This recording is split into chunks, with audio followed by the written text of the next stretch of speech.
Harley ne propose pas encore de moto 125 accessible au permis auto, mais il a des trikes. On connaissait le très touring Tri-Glide, voici le freewheeler, beaucoup plus cruiser dans l'âme. Bon, c'est vrai que ce freewheeler, c'est assez impressionnant quand même, surtout quand on vient de la moto. Faut dire, il a 3 roues. D'ailleurs, il faut faire attention à la largeur des 2 roues arrière, parce qu'en ville, quand on n'est pas habitué, on a vite fait de se prendre un trottoir d'un côté ou de l'autre.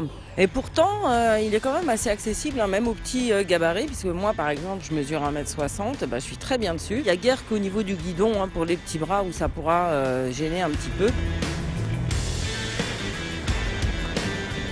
Comme le Tri-Glide ou les 3 roues type MP3, il est homologué L5E et donc peut être piloté avec un permis B et la formation de 7 heures. Mais avec 1m40 de large, pas question de se faufiler entre les fils. L'engin est imposant et pèse 507 kg avec les pleins, mais il fait moins massif que le Tri-Glide.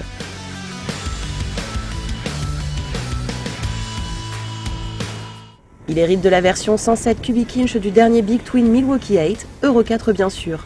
1745 cm3, refroidi par air et huile, 4 soupapes par cylindre, il développe 92,5 chevaux à 5000 tours minute et 150 Nm de couple à 3250 tours minute. Moderne comme jamais un Twin Harley ne l'a été, il se distingue par des vibrations réduites grâce à un balancier d'équilibrage, de meilleures accélérations ainsi qu'une consommation et une gestion thermique optimisée.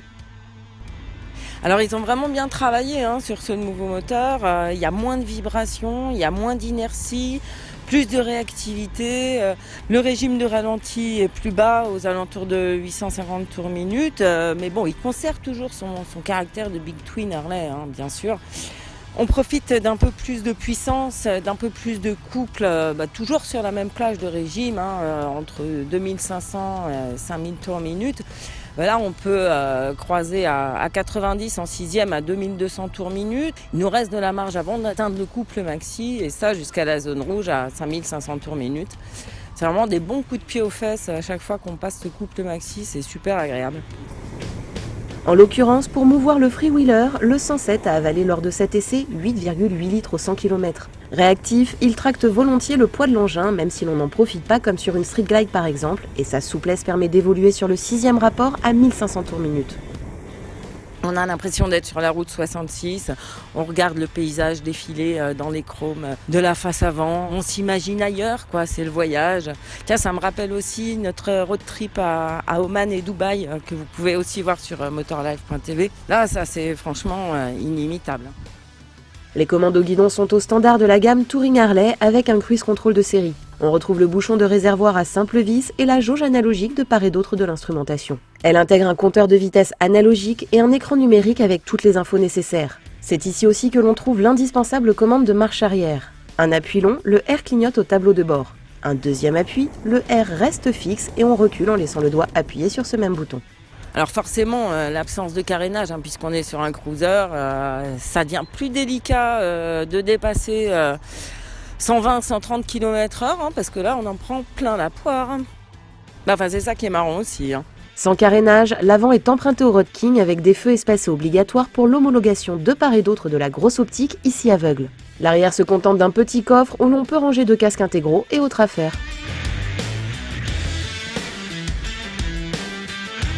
Ce beau bébé repose sur une jambe de 19 pouces avant chaussée en 130 mm et 2 jambes de 15 pouces à l'arrière avec des pneus type auto large de 205 mm. La fourche de 49 mm est dotée d'un amortisseur de direction et à l'arrière, on trouve 2 amortisseurs non réglables.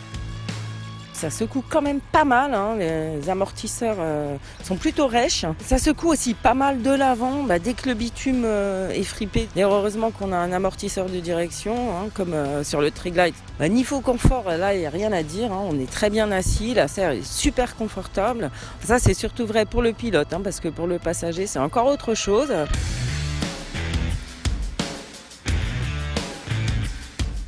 Le freinage est confié à un double disque à l'avant, étrier 3 pistons et un disque sur chaque roue arrière avec étrier 2 pistons. Un frein de parking mécanique s'actionne par une pédale du côté gauche à l'arrière du marchepied. Alors pour s'arrêter, il faudra surtout compter avec la pédale au niveau du pied droit, parce que le frein avant tout seul, il n'y a rien du tout. Et en fait, la pédale couple l'avant et l'arrière, et là ça freine fort, ça freine même bien fort de l'arrière, il n'y a pas d'ABS, alors attention, ça peut bloquer un petit peu de l'arrière.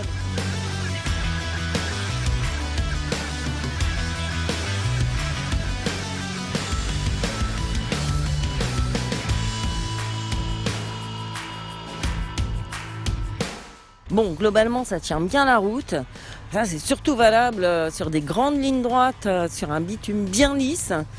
Dès que ça se met à tourner dans les petits virages, faut avoir vraiment les bras pour le maintenir. Et dans les grandes courbes, il a tendance aussi à vouloir partir de l'autre côté. C'est un comportement amusant, quoi. Ça ressemble un petit peu à un quad, mais il faut maîtriser quand même l'engin.